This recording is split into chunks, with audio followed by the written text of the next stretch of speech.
Sim? Diga eu. Esse eu não foi igual ao do almoço. Se você quer o lanche, diga eu. Alguém disse que você pode fazer qualquer evento do mundo. Se a comida não for boa, arruinou tudo. Vocês estão provando. Amigos, nós vamos ter a oportunidade de terminar o nosso encontro. Ajuda aí. Eu quero falar de um grupo muito especial. Quando a gente fala desse grupo, eu preciso que vocês entendam, eu tive a oportunidade de liderar há alguns anos a igreja nos ministérios de mordomia cristã. E sempre que nós falávamos com os líderes de mordomia, nós falávamos também com os tesoureiros, porque são áreas de afinidade. Não é isso, pastor Denis? São áreas de afinidade. E eu digo uma coisa para você que é tesoureiro, ou para você que é mordomo, todos somos mordomos. Então, falar de tesoureiro, na verdade, você é um mordomo. E apesar que você, querido mordomo, não seja um tesoureiro, porque você não faz a administração direta dos recursos, ou a aplicação deles dentro do sistema, ou a gestão desses recursos, mas você também não deixa de ser esse tesoureiro, porque você promove essa fidelidade. Então, eu quero falar hoje de alguns tesoureiros da história. Interessante porque, pesquisando ali rapidinho na Bíblia, eu descobri que nós tivemos alguns tesoureiros ali bem destacados. Um deles foram os filhos de Jeiel, Zetã e Joel, são mencionados na Bíblia como tesoureiros. Teve um outro tesoureiro que a gente pouco sabe que ele foi tesoureiro, que foi Neemias. Ele também fez a gerência dos recursos e, ao mesmo tempo, estava trabalhando na construção daqueles muros, quando o povo de Deus veio do exílio babilônico. Mas ninguém foi tão conhecido como tesoureiro do que quem? Judas. E é até, às vezes, um pouco ingrato comparar, né? Porque o nome Judas ficou manchado. Você já ouviu alguém colocar o nome do seu filho de Judas? Você não anda numa escola pública ou numa escola chamada, ô Judinhas, vem aqui. Não é. Porque o nome ficou maculado, o nome ficou manchado. Mas é um homem que teve mais experiências com Deus, que eu acho que vale muito a pena falarmos sobre ele. Eu sempre começo a pensar em Judas, e aqui temos um professor de teologia aqui, e eu vou fazer que nem o apóstolo Paulo, falo eu e não Cristo. Mas quando eu penso em Judas, eu penso no que ele poderia ter se tornado. Eu fico pensando no que ele poderia ter chegado a ser, se ele não tivesse cometido as falhas que ele cometeu. Eu quero falar um pouco sobre isso. Eu quero falar sobre perguntas de um futuro certo. Eu gosto muito desse texto de Romanos, onde o apóstolo Paulo diz: sabemos que Deus age em todas as coisas para o bem daqueles que o amam, dos que foram chamados de acordo com o seu propósito. Qual o propósito de você fazer o que você faz? Qual o propósito de você ter deixado a sua casa hoje, quem sabe 3h30, 4 horas da manhã? Eu sei que tem gente aqui que saiu esse horário, alguns saíram, quem sabe, ontem à tarde. Eu sei que você, de repente, teve que se deslocar de um lugar para um outro, deixou sua esposa, seus filhos, seu esposo, de repente deixou algumas ocupações, vai chegar daqui a pouco em casa, vai ter que sair correndo porque, quem sabe, tem algum trabalho agora na parte da noite, enfim. Você tem algum propósito para estar aqui? Qual é o teu propósito? Esse é um assunto que a gente tem conversado muito lá em casa. E de vez em quando eu chamo meus meninos, nós temos 2 filhos, o Samuel que tem 8 e o Gabriel que tem 5, e eles já sabem, vamos conversar, e o Gabrielzinho fala assim, é sobre o propósito, papai? Eu gosto de incitá-los, filho, qual é o teu propósito? Obviamente que isso vai aumentando com o decorrer da vida, mas eu sempre tenho feito eles refletir que o propósito deles é ser servos de Deus, para isso que eles nasceram.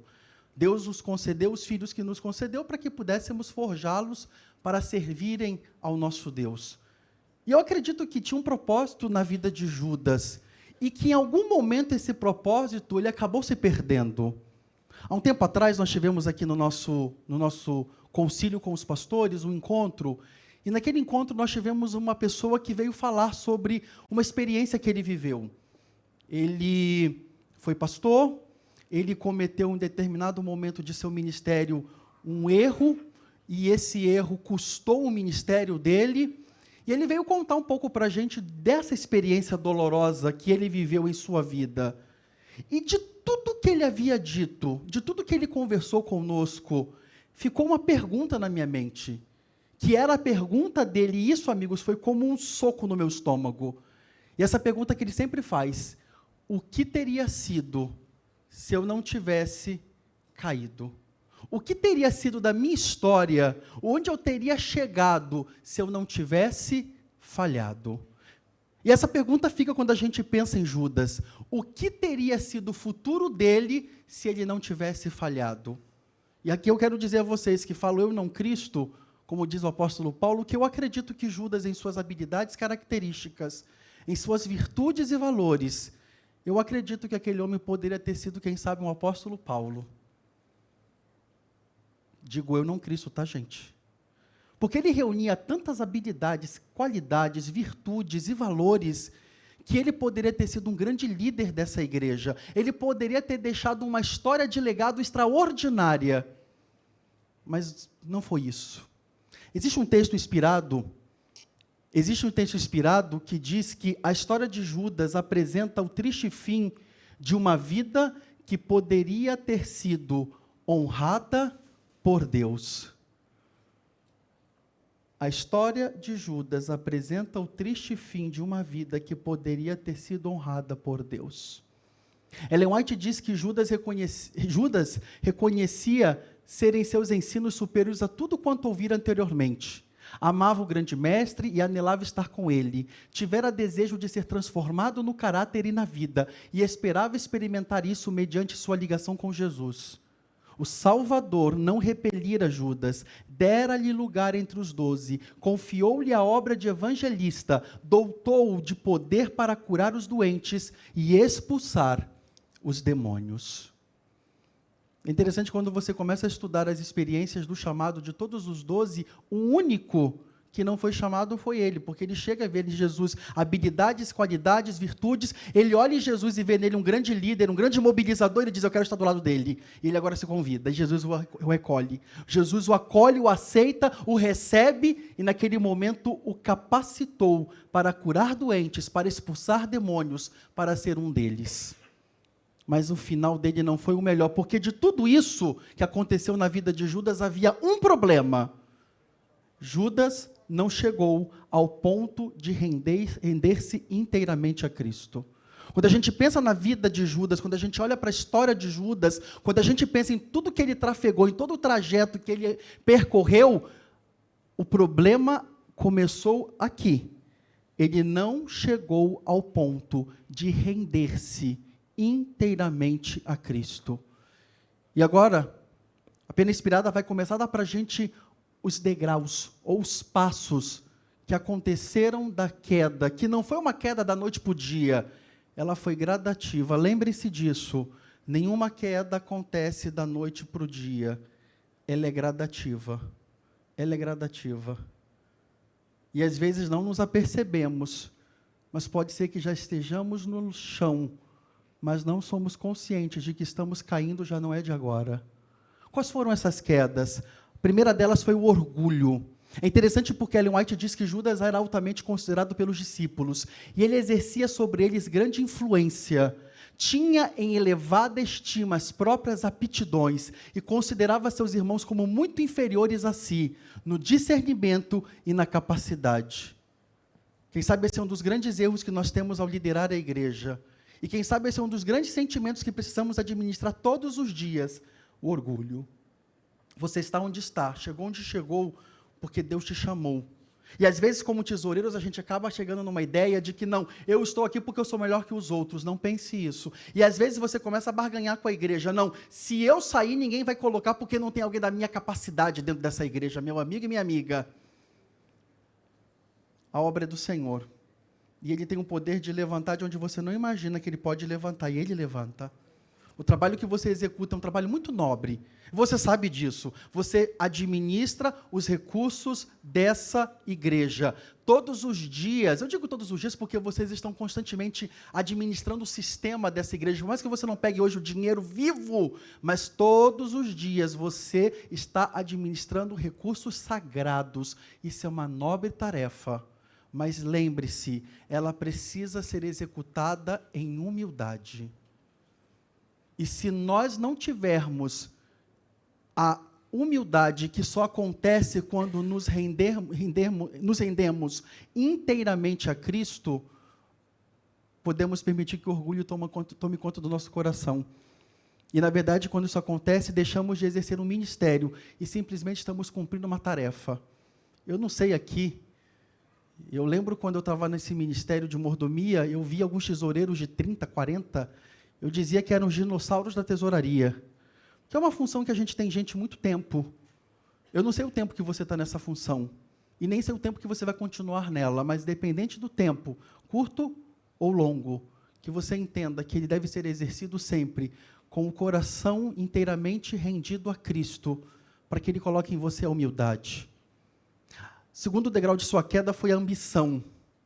E é interessante porque o texto diz que ele não renunciou às suas ambições terrenas, nem a seu amor ao dinheiro.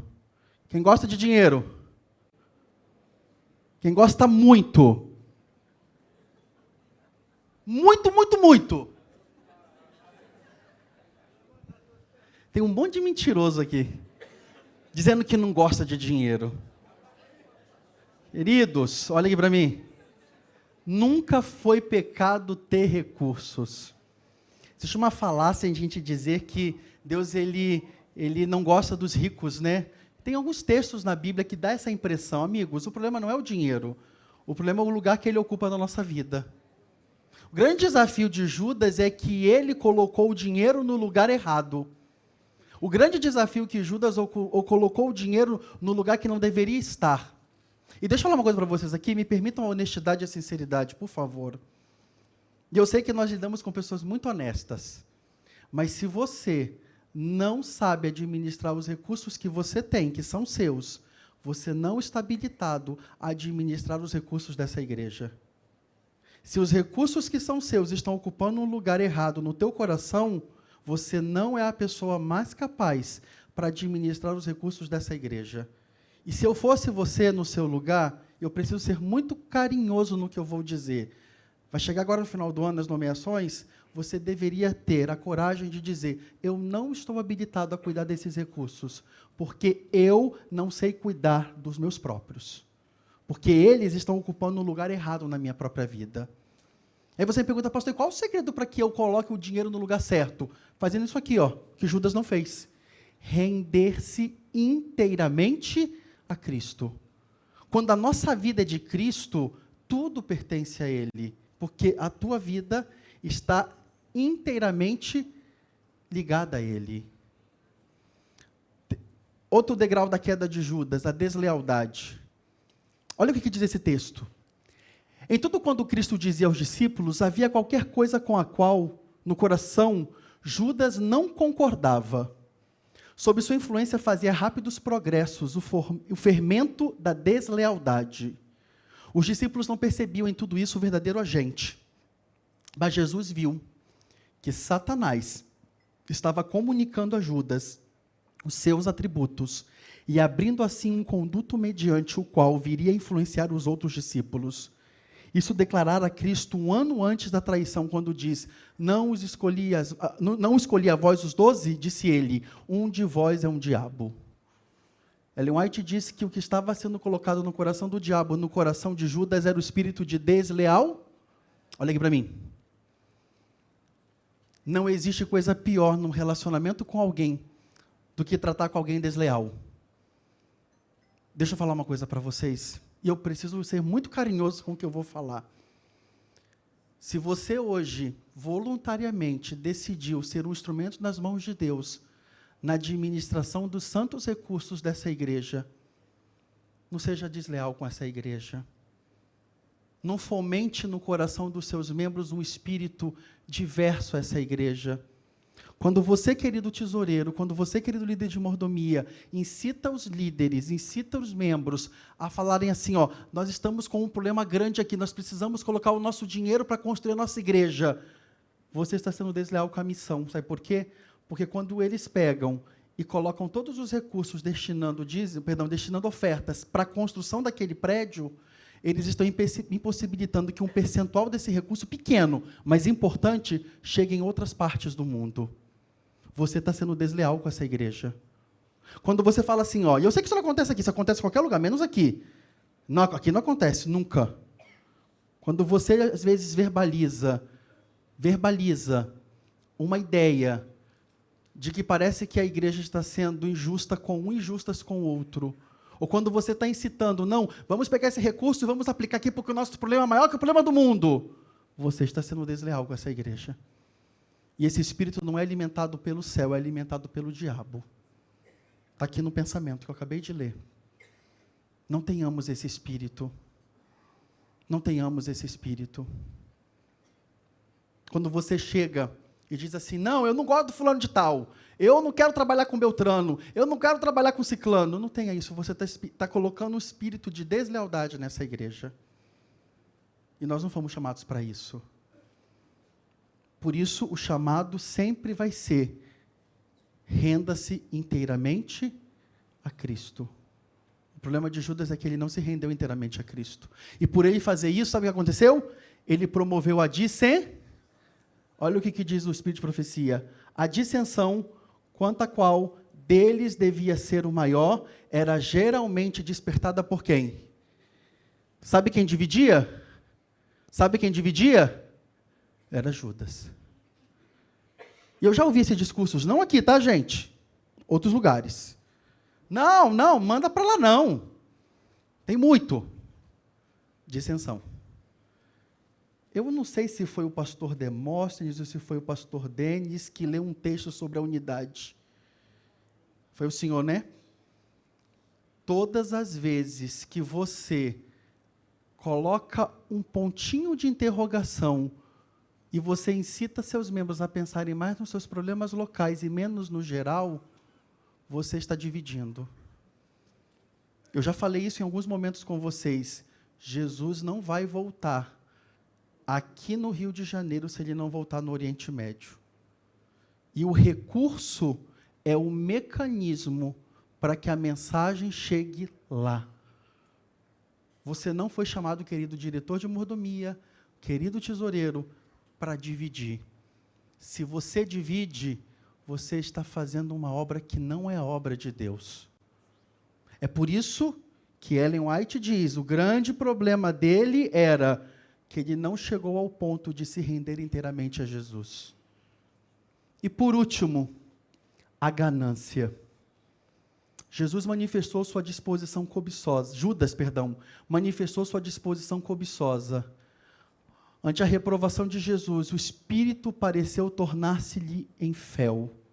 Orgulho ferido e desejo de vingança romperam as barreiras e dominou a ganância com que por tanto tempo condescendera. Ele queria tudo para ele. Tudo isso porque ele não chegou ao ponto de render-se a Cristo. Existem algumas expressões na Bíblia que me chocam. Existem algumas expressões do próprio Senhor Jesus que são muito duras, mas eu acredito que essa é a maior de todas, ou quem sabe a mais forte de todas. Não os escolhi a vós os 12, disse ele, um de vós é um diabo.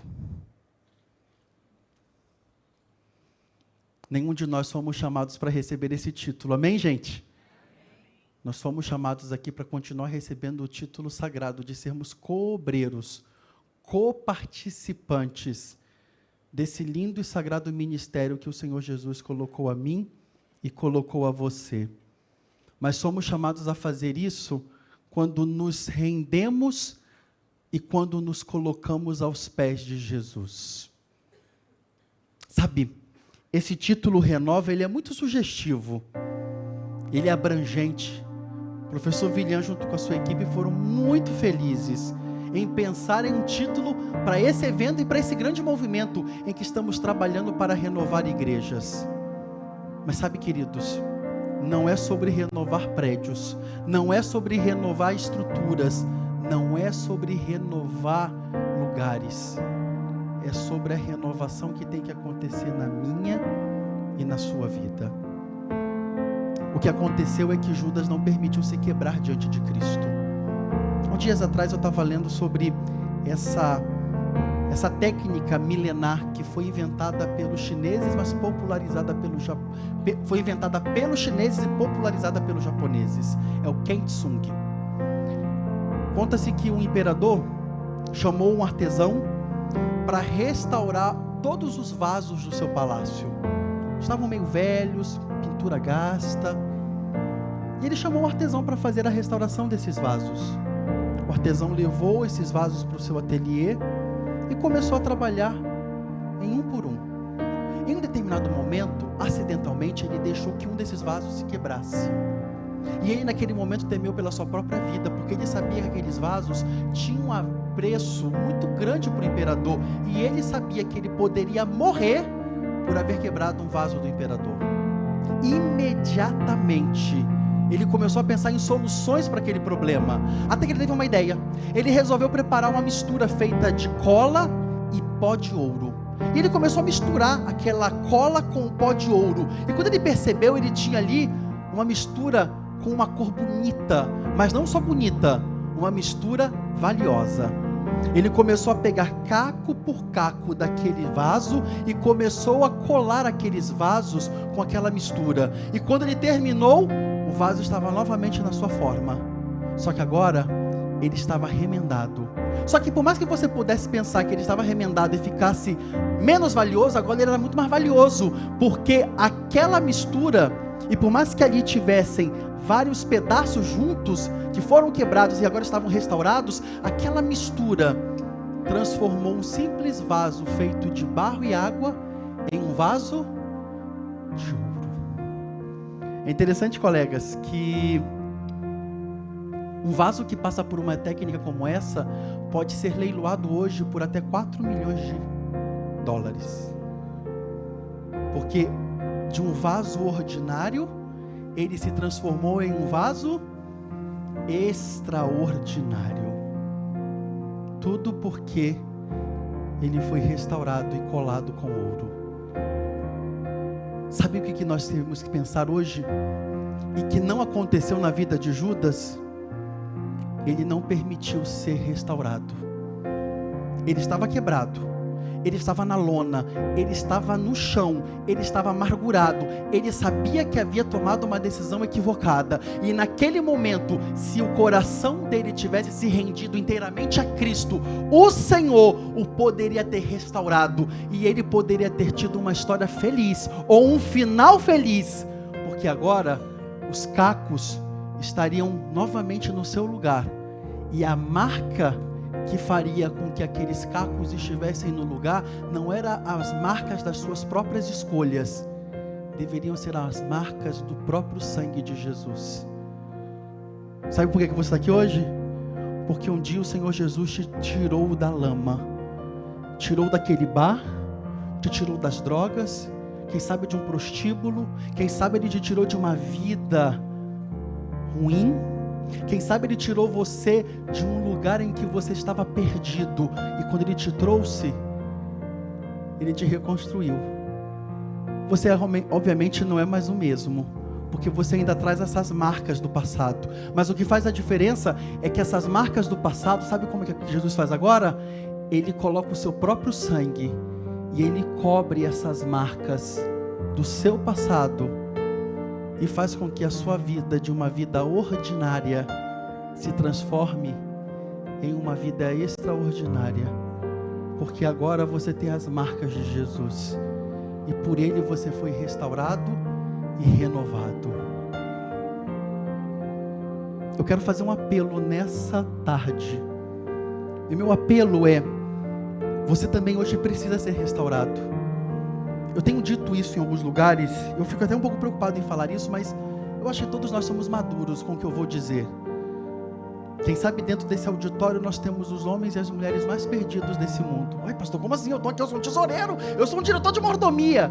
Eu sei, mas às vezes em nossa caminhada cristã, a gente cauteriza a nossa consciência, a gente maqueia a nossa mente com uma aparência de vida cristã, e às vezes podemos estar mais perdidos dos que estão lá fora. Que o Senhor tenha misericórdia, E que você entenda que por mais perdido que você possa estar, Ele quer transformar os cacos que a tua vida se encontra hoje e quer restaurá-la. Quando a gente fala desse projeto Renova, a gente tem falado muito sobre prédios, né? E vocês viram as fotos das igrejas bonitas. E eu acho engraçado o pastor Denis, professor William, quando você mostra o antes, eu fico esperando a reação deles pro depois. E geralmente as pessoas fazem assim, ó. Uau! Não é assim? Mas sabe, tem coisas que estão por detrás de uma fachada bonita, de uma parede bonita, de um teto bem feito, que às vezes a gente não pode mensurar. Eu quero te fazer um convite. No finalzinho desse programa, o que vocês vão ver é a história de uma pessoa que teve a sua vida renovada. E essa renovação, ela não pode ser vista simplesmente porque colocamos uma parede bonita, uma pintura bonita, um teto diferente. Essa renovação é levada para a eternidade.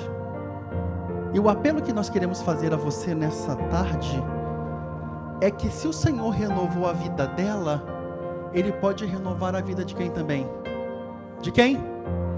De quem? Pega o dedo. Ele pode renovar a minha vida. E eu preciso ser bem claro com vocês.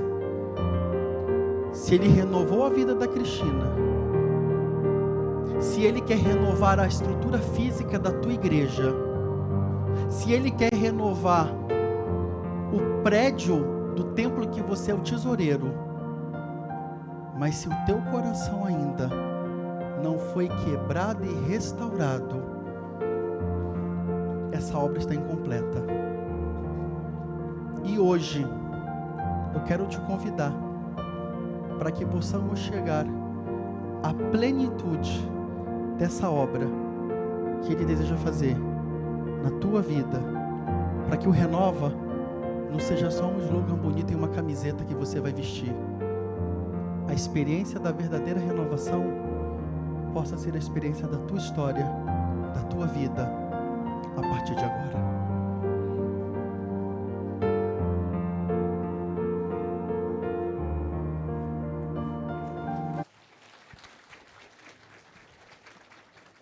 Estou aqui em Ponta Grossa, diante desta congregação que já existe há mais de 40 anos.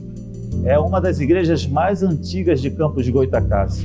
No passado, esta igreja esteve cheia de membros, mas com o passar do tempo, infelizmente, muitas pessoas vieram a falecer, outras mudaram em busca de oportunidade de emprego, o que se tornou muito difícil dar a devida manutenção ao templo. Mas, buscando ajuda à associação, buscando condições de fazermos um evangelismo neste lugar, o projeto Renova ARF veio para fazer a diferença. E de fato, depois desse projeto, a igreja reformada, ela começou a ser notada na comunidade. Pessoas como a dona Cristina, que passou em frente à igreja, viu que como estava linda e diferente, resolveu entrar, fazer uma visita e hoje se prepara para o batismo. Cresci aqui, nasci aqui, e conheço, a Igreja Adventista desde a minha infância. Passado o tempo, eu tomei outro rumo, na minha vida. Participei de outra denominação, mas senti que o meu lugar não era ali. Fui para uma segunda denominação, mas ainda não era o que Deus queria para mim. E retornando a passar pela igreja, aquela igrejinha, antiga, eu vi ela mais bonita, restaurada, viva, e com as portas abertas, me chamando para entrar. E assim eu fiz. Entrei. Quando eu entrei, me acolheram com muito carinho, muita atenção, pessoas atenciosas, muito educadas. E naquele momento eu decidi, eu quero ficar aqui. E eu tenho um chamado, eu sinto que Deus me deu um chamado muito importante para o Ministério Infantil. Estou muito feliz com os irmãos, com a igreja, renovada, bonita, acolhedora.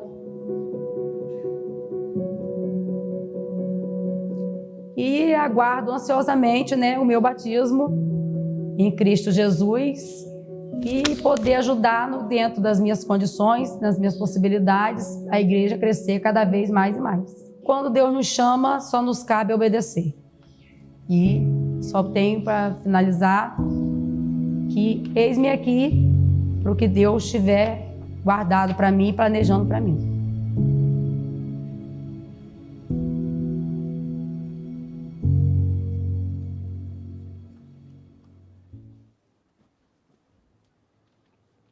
Nós não estamos falando só de prédio. Nós estamos falando de vidas. Sabe por que nós renovamos prédios?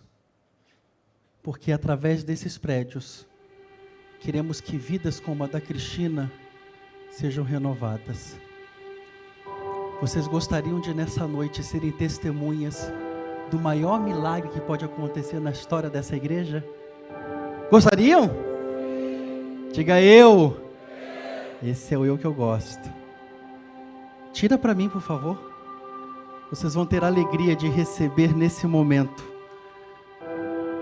e de ver que o Renova é muito mais do que simplesmente templos reformados, igrejas edificadas, prédios construídos. O Renova é sobre vidas que podem ter uma nova história. Eu queria convidar aqui à frente, nesse momento, Pastor Gustavo Brito. Cadê você, amigo? Cadê o Pastor Gustavo? Está aqui? Pastor Gustavo, não venha sozinho. Recebam com uma salva de palmas a Cristina. Vem cá, Cristina.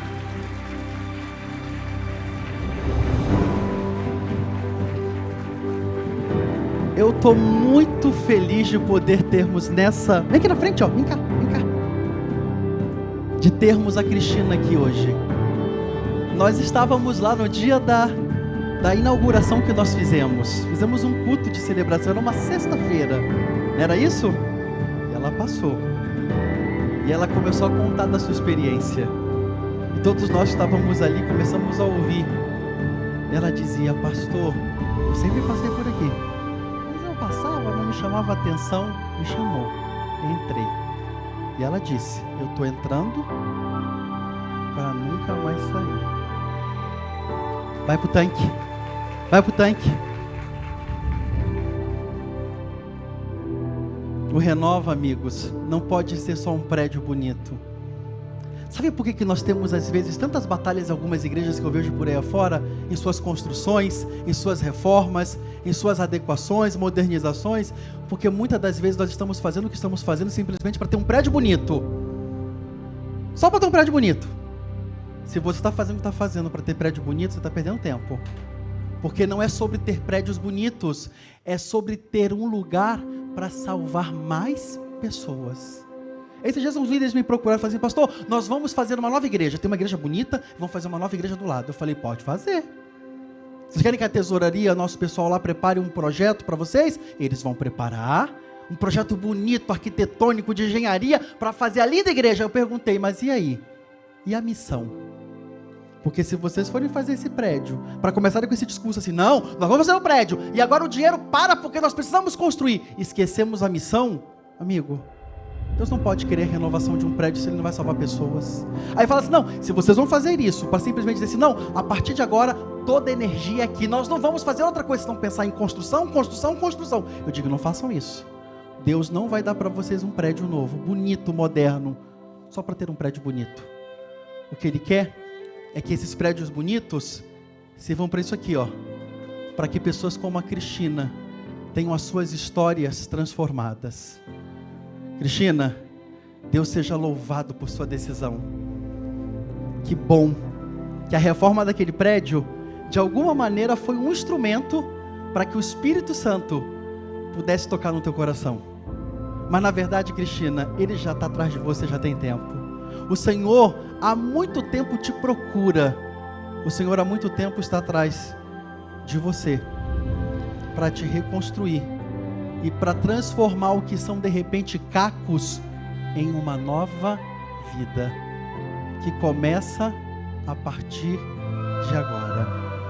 Nesse momento, eu e o pastor Gustavo, cumprindo a ordem dada pelo nosso amado Mestre Jesus, para perdão dos teus pecados, para que você, Cristina, tenha o teu nome escrito no livro da vida do Cordeiro, e para que hoje você possa nascer como uma missionária, nós te batizamos, em nome do Pai, em nome do Filho, e em nome do Espírito Santo, e todos os tesoureiros e mordomos dizem: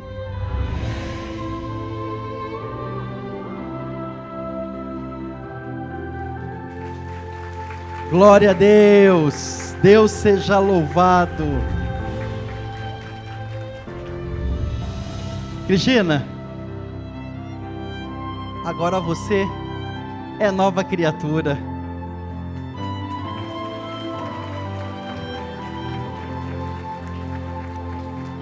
É só uma camiseta, mas o mais importante de tudo é o que Ele fez no teu coração.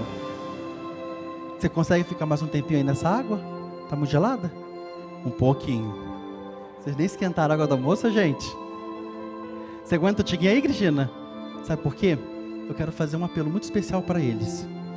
A maior parte das pessoas que estão aqui já tomaram a decisão por Cristo um dia e foram batizadas, certo, né?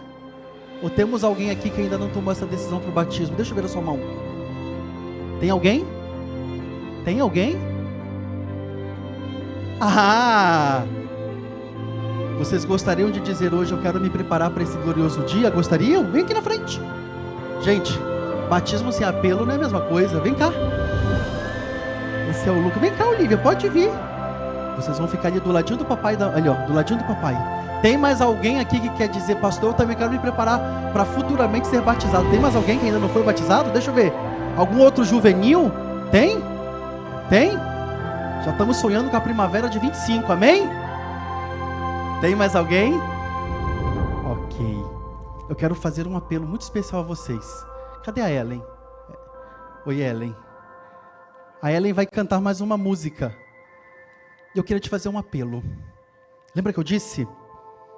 O grande problema de Judas foi de que ele não tomou a mais importante decisão de sua vida, a de se render inteiramente a Cristo. Você vai dizer assim para mim: pastor, mas eu já me rendi a Cristo. Lá nos idos anos 80, 70, 90, 2000.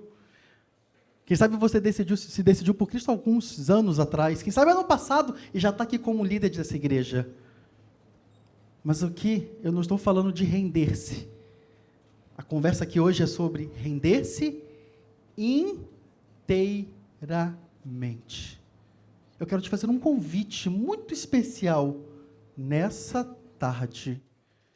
Se você entendeu que o Senhor Jesus quer te utilizar de uma forma inteira, se você entendeu que precisa viver a experiência de uma renovação hoje da tua vida, se você entendeu que não é simplesmente sobre cuidar dos recursos da igreja, é sobre deixar que o Senhor cuide daquele que deve ser o cuidador dos recursos da igreja.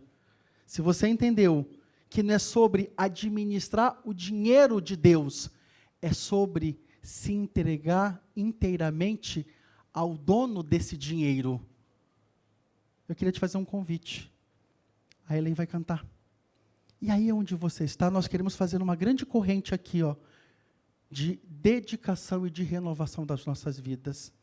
Enquanto você estiver ouvindo cantar, aonde quer que você esteja, se levante, venha à frente, e aqui pertinho da Cristina, juntamente conosco, nós vamos renovar a nossa vida, o nosso pacto, a nossa entrega mais uma vez ao nosso Deus, e nos comprometer de não só sermos os cuidadores dos recursos, mas aqueles que serão cuidados pelo dono dos recursos.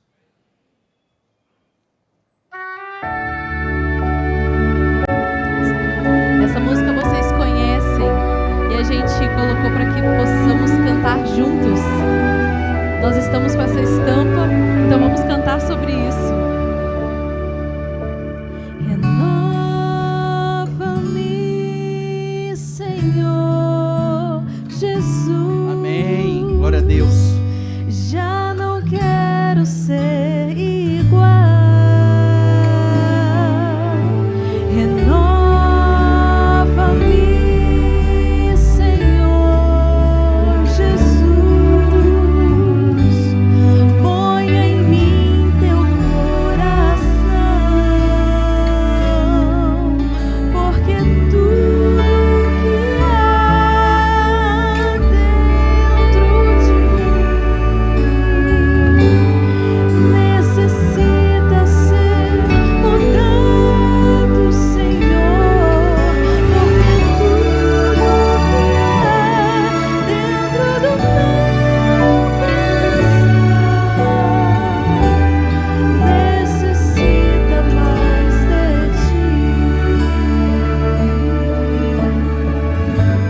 você estiver pertinho da Cristina, diga para ela: parabéns, Cristina. Que bom. Se você ficou em pé, eu entendo que você tomou essa decisão, certo? Certo? Que bom, alguns ainda vêm à frente. Pode vir, fique à vontade. Que bom que vocês vieram à frente.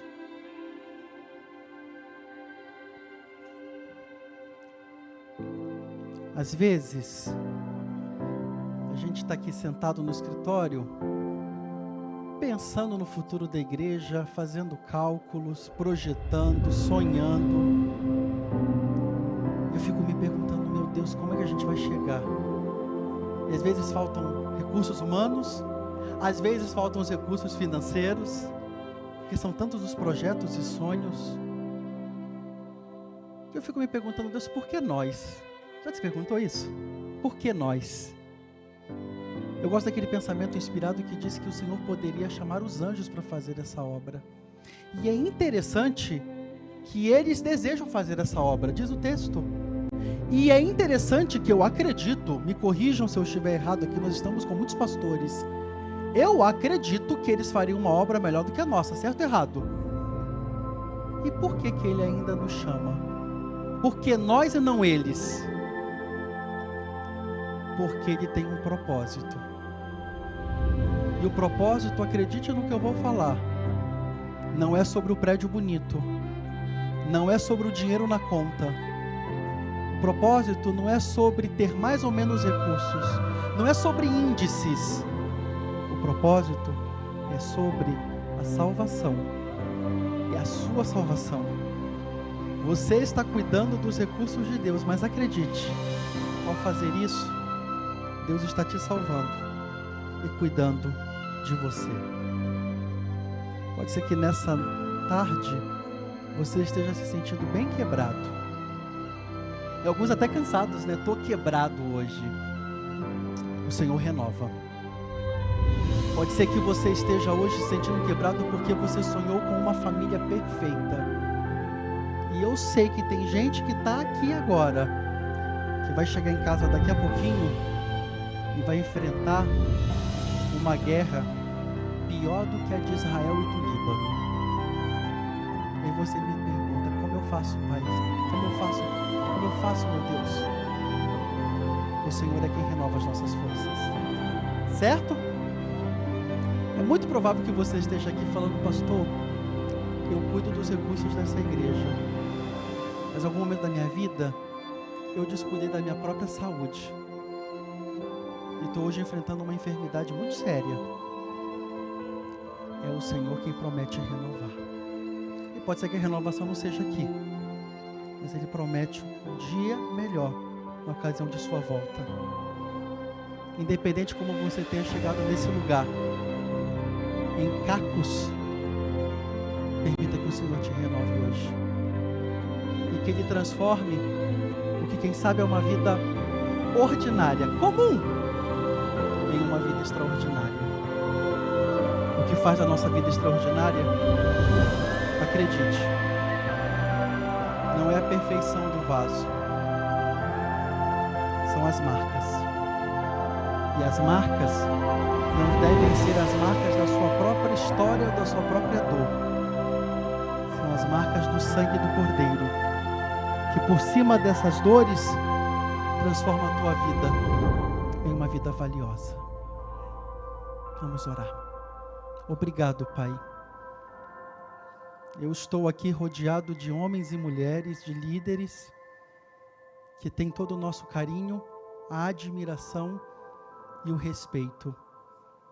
Eles são tão corajosos, meu Deus. Eles fazem coisas que muitos, quem sabe, não fariam nem se ganhassem tantos recursos. Mas sabe por que eles fazem, meu Deus?